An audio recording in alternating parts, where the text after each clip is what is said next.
ఈ వీడియోలో ఎవ్వరి మనోభావాలు దెబ్బతిన్నా దయచేసి నన్ను క్షమించండి. డబ్బును లక్ష్మీదేవిగా చెప్పుకునే వరలక్ష్మి వ్రతం స్పెషల్ వీడియో ఇది. ఏ డబ్బు కోసమైతే మీరు రాత్రింబాళ్ళు కష్టపడతారో ఆ డబ్బును ముద్రించే రిజర్వ్ బ్యాంక్ లో జరిగిన ఒక నిజమైన కథ ఇది. 2004 reserve bank of India, Bombay. కొత్తగా ఒక A1 అధికారి రిక్రూట్ అయ్యాడు. కారు దిగగానే ఆఫీసర్స్ అందరూ వెల్కమ్ చెప్పారు. ఎదురుగ్గా పూజ చేస్తున్న ఒక లక్ష్మీదేవి చిత్రపటం, పెద్ద ఫోటో ఉంది. తీసి బయటపడేయండి అని చెప్పాడు. ఆఫీసర్స్ అందరూ షాక్. తను లక్ష్మీదేవి సార్, తనే డబ్బు రూపం అన్నారు. ఆ కొత్త అధికారి ఏమన్నాడంటే, మరి మహాత్మా గాంధీ ఫోటో ఎందుకురా, దమ్ముంటే తీసి మీ లక్ష్మీదేవి ఫోటో వేసుకొని చూద్దామన్నాడు. ఆన్సర్ లేదు. నరేంద్ర మోడీ సిగ్నేచర్ ఎందుకురా, మీకు దమ్ముంటే కుబేరుడితో సంతకం తీసుకురండి చూద్దాం అన్నాడు. ఆన్సర్ లేదు.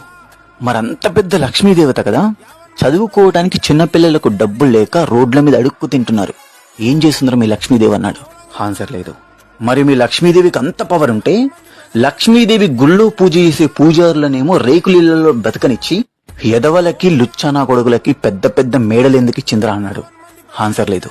లక్ష్మీదేవి ఫోటో కూడా సరిగ్గా తెలియని ముఖేష్ అంబానీని కోట్లాధిపతికి చేసి లక్ష్మి అని పేరు పెట్టుకున్న ఎంతో మంది తల్లుల్ని పొట్టకూటి కోసం రోడ్ల మీద ఎందుకు తిప్పుతుందిరా మీ లక్ష్మీదేవి అన్నాడు.